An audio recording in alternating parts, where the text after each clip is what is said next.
Good morning everyone, কেমন আছো সবাই? আশা করি সবাই ভালো আছো আর সুস্থ আছো।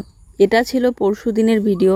কালকে ভিডিও এডিটও করিনি আর এই জন্য ভিডিও আপলোডও দেওয়া হয়নি, কারণ মনটা একদম ভালো ছিল না। যে কারণে মনটা ভালো ছিল না, যে কারণে সারাটা দিন এতটা বাজেভাবে কাটলো কালকে, সেই কারণটা আর নাই বা বললাম থাক। তো এই তো সকাল সকাল বৃষ্টি শুরু হয়ে গিয়েছে খুব পরিমাণে। কালকেও কিন্তু সকালবেলা উঠেই দেখি বৃষ্টি শুরু হয়েছিল, আজকেও সকালবেলা উঠে দেখি বৃষ্টি হচ্ছে। একদিক দিয়ে বৃষ্টি হঠাৎ মঠাৎ হলে ভালো হয়, কারণ ধুলাটাও বসে যায়। যে পরিমাণে ধুলা হয় গরমের দিনে, বিশেষ করে আমাদের বাড়িতে আর বাড়ির পিছনের দিকে, তো ধুলাটাও বসে যায় আর গাছপালার পাতাগুলো একদম ধুয়ে পরিষ্কার হয়ে যায়। তো যাই হোক, এদিকে এই যে বারান্দার সাইডে সাইডে বৃষ্টি পড়ছে আর রান্নার জায়গাটা একটু যেহেতু উঁচু করে মাটি কাটা হয়েছে, তো এই জন্য এই জায়গাটা একটু জল পড়ে না। আর বাকি পুরো বারান্দাটার মধ্যেই কিন্তু ড্রপ খেয়ে খেয়ে জলটা মানে পড়ে পড়ে বারান্দাটা ভিজে যায়। এই যে দেখতে পাচ্ছ সাইডগুলো করে ভিজে গিয়েছে, এগুলো কিন্তু সব ছিটে ছিটে পড়ে ভিজেছে, উপর থেকে জল পড়ে নয়। তো যাই হোক, এদিকে জামা কাপড়গুলো ভাঁজ করে নেই, খাটিয়ার উপরে দেখতে পাচ্ছ ভর্তি হয়ে আছে। আর যেগুলো যেগুলো ভিজা আছে ওগুলো শুকাইতে দেবো, বৃষ্টি কমেনি এখনো।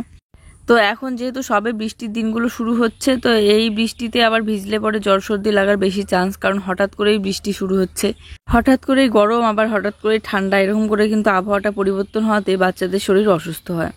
আর এই যে কি বলতো, এখন মোটামুটি গরমের দিন পড়ছে, তো এখন কিন্তু জুই মোটামুটি সুস্থ হয়ে আছে।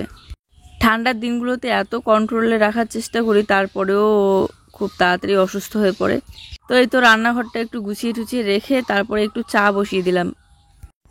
বৃষ্টি হওয়ার কারণে সাইডের ধারটা আরও দেখতে আরও বেশি বাজে লাগে, তাই তো ওইদিকে কাপড় বেঁধে দিই না, তার কারণ একটাই, কাপড় বেঁধে দিলে ওই জায়গাটা একটু অন্ধকার হবে, তখন পোকামাকড়ের ভয়টা আরও বেশি পরিমাণে থাকবে। তো এই জন্য যেরকম খোলা আছে সেরকমই রেখে দিয়েছি। কারেন্ট নেই, কারেন্ট চলে গিয়েছে। তো এদিকে দেখো বাপ বেটি মিলে একটা ব্ল্যাঙ্কেট নিয়ে টানাটানি করছে ভাঁজ করবে বলে, এদিকে জুই এদিকে ও। তো ওকে বললাম একটু ব্ল্যাঙ্কেটটা ভাঁজ করে রেখে দাও আর মশারিটা খুলে সাইড করে রেখে দাও, আমি বিছানাটা ঝেড়ে নিচ্ছি। বৃষ্টি না থাকলে তো জুই সকালবেলা উঠেই উঠোনের মধ্যে একটু খেলা করে, যতক্ষণ আমি আমার কাজগুলো কমপ্লিট না করি। তো আজকে যেহেতু বৃষ্টি হচ্ছে, ও বাইরে যেতে পারছে না, এই ঘরের মধ্যেই হবে না। এখানে আম কুড়ানো আছে, হাই এদিকে।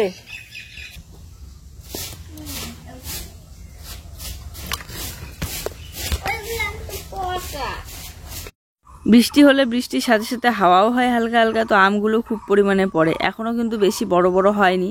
আমাদের বাড়ির এই যে জুয়ের ঠাম্মির যে ঘরটা আছে, ঘরের পিছনেই কিন্তু একটা আম গাছ আছে জেঠিমাদের। তো ওই হচ্ছে আম গাছের থেকে কয়েকটা ডালপালা আমাদের এদিকে উপর দিয়ে, চালের উপর দিয়ে আসে, তো ওই দিক থেকে আমগুলো পড়লে আমাদের এখানে পড়ে ঘরটার পিছন দিকে। তো জুই একদম বৃষ্টি কমতে আম কুড়াতে গিয়েছে। আমগুলো ছোট ছোট হলেও চাটনি খেতে কিন্তু ভালো লাগে, তবে এবছর এখনো আম মাখা খাওয়া হয়নি।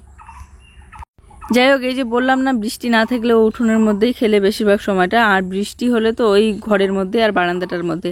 তো এই যে বৃষ্টি কমেছে, এখন পাথরের উপরে উঠে ও খেলছে আর আমি এদিকে আমার কাজগুলো কমপ্লিট করছি।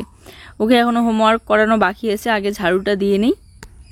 এমনিতে তো সারাটা দিনে আমাদের উঠোনে বেশি একটা পাতা পড়ে না, এই যে হাওয়া হলে পরে হাওয়াতে ওই বাড়ির পিছনের দিকের পাতাগুলো উড়ে উড়ে এসে পড়ে।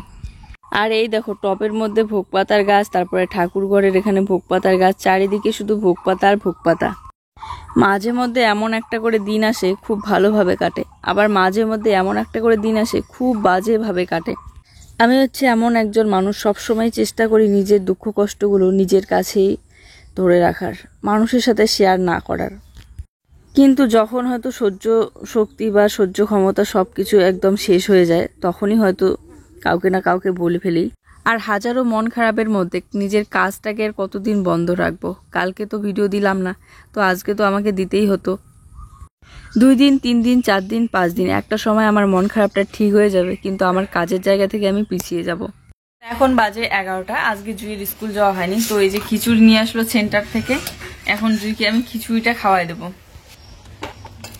এই যে খিচুড়ি আর ডিম আমি খাওয়াই দিই। এর হচ্ছে কালো জিরা আর পাঁচফোড়ন দেখলে একদম খেতে চায় না, এগুলো আমার বেছে বেছে খাওয়াই দিতে হবে। কি কি খাবা? এই দেখো বন্ধুরা, জুই স্নান করে এসেছে, এসে এখানটায় বসে আছে আর গাছ থেকে পড়লো একটা ধূপ করে বেল। আমরাও আসলাম, তারপরে তুই কুড়ে আনছো, আমরাও আসলাম, বেলটাও পড়লো না শোনা।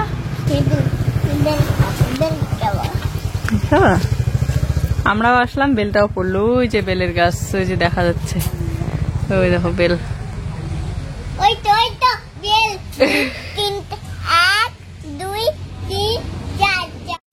বেলটা দেখে মনে হচ্ছে যে ভালোভাবে পেকে গিয়েছে, সেন্টও উঠেছে খুব, কিন্তু আজকে বেলটাকে ফাটাবো না। আর আগের বেলটা ফাটিয়ে দেখলাম যে মানে ভিতরটা অনেকটা কাঁচাই আছে, ভালোভাবে খেতেই পারলো না। তো এটাকে 2-1 দিন রাখলে পরে তারপরে ভালোভাবে ভিতরটা পাকলে পরে খেতে মিষ্টি হবে। আর এই দেখো জুই মোবাইলে কার্টুন দেখে ওই যে কিভাবে ঘর বানায় মাটি দিয়ে, সেটাইও ট্রাই করছে একা একা। যে মা রান্না করছে।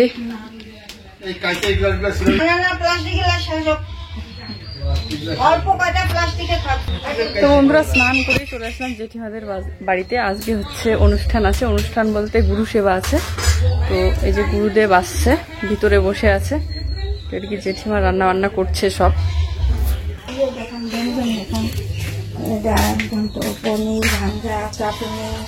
এগুলো সব হচ্ছে নিরামিষ রান্না। এই যে এখানে ঘন্ট, এখানে চাটনি, কিসের চাটনি এটা? টমেটোর চাটনি। এখানে ভাজা, এখানে শাক। এই যে গামলায় কালো কালো শাক ভাজাটা দেখতে পাচ্ছ, এটা কি শাক বলো তো? এটা হচ্ছে পাট শাক। পাট শাক শুকানোর পর তারপরে এটা ভাজা করেছে। এখানে এই তো রান্না হচ্ছে আবার।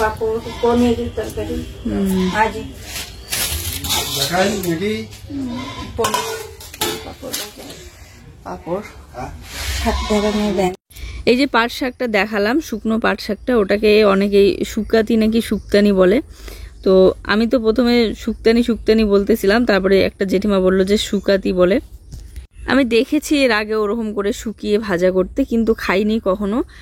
আর আজকে ট্রাই করে দেখলাম, অনেকটা ডারিকা মাছের ভাজাগুলো যেরকম হয় ওই রকম লাগতেছিল। তো ওই যে বারান্দার মধ্যে সব রেডি করে রেখে দিয়েছে, ওখানে গুরুদেবরা বসবে। তো কয়েকদিন আগে তো তোমরা লক্ষ্যই করেছিলে ভিডিওতে যে 1 মাস একদম গুরু সেবার প্রসাদ নিতে নিতে পুরো 1 মাস কেটে গিয়েছিল, কারণ আমাদের বাড়ির সবাই একদিন করে গুরু সেবা দিচ্ছিল। তো সকালবেলায় জেঠিমা আসলে বলেছে, এই জন্য বাড়িতে রান্না বান্না করিনি। সকাল সকাল এই যে সেন্টার থেকে খিচুড়ি নিয়ে এসেছিল, খিচুড়ি খেয়েছিলাম। আর দুপুরবেলা তো এখানে খাওয়া দাওয়া। আর দুইকে সকাল সকালে এই যে স্নান করে দিয়েছি। বেল খাচ্ছে সোনা। বেল খাইলা? শেষ হয়ে গেছে, খুব রোদ। ভাতে রান্না হয়ে গেছে, একটু পরে খাবা তুমি। ওই জন্য তোমার আর বেল খাওয়া যাবে না। বেল খাইলে তুমি খাইতেই পারবা না। বুঝতে পারলা? না পারলা বুঝতে পাইছি। আজকের ভিডিওতে যদি ভয়েস দিতে কোনো কম বেশি হয় তাহলে প্লিজ সরি বলে নিচ্ছি, আমি ক্ষমা করে দিও। আর কি বলতো, কালকের মন খারাপটা এখনো ভালোভাবে ঠিকই হয়নি, মনটা এখনো পর্যন্ত মনটা খারাপ আছে। তো ওইরকম অবস্থায় আমি ভয়েস দিচ্ছি, কি বলতে কি বলে ফেলছি কে জানে। তারপরেও কাজটা আমাকে যেহেতু কন্টিনিউ করে যেতে হবে প্রত্যেক দিন, তো এই জন্য আমি সকাল সকাল এডিট করতে বসে পড়লাম। তো এই তো ওনারা বসে পড়েছেন। আগে হচ্ছে প্রসাদ পূজা দিবে, তারপরে হচ্ছে প্রসাদ খাবে সবাই। আর গুরুদেবরা নাকি কালকে এসেছিল, কিন্তু কালকে আমি দেখিনি, এদিকে হয়তো আসাই হয়নি, তাই দেখিও নি। তো আজকে সকালবেলাই শুনলাম।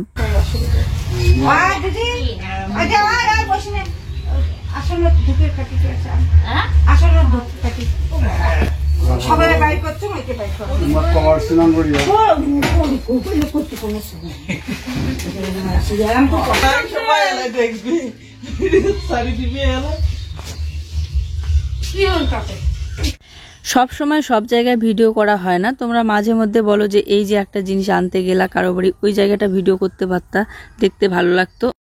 কিন্তু অনেকেই ভিডিও করাটা পছন্দ করে, আবার অনেকেই পছন্দ করে না। এই জন্য সব জায়গায় সব সময় ভিডিও করা হয় না।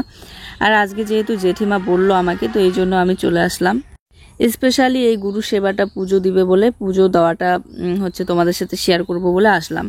সবার পছন্দ অপছন্দটাকে গুরুত্ব দিয়ে আমাদের হচ্ছে ভিডিও করতে হয়, তো এই জন্য আর কি সব জায়গায় শেয়ার করতে পারি না। তো এই তো আরেক জেঠিমা পুজো দিচ্ছে। আর পুজো দেওয়ার পর তারপরে সবাই প্রসাদ গ্রহণ করবে, আর তারপরে বাকি সবাই মানে নিবে আর কি।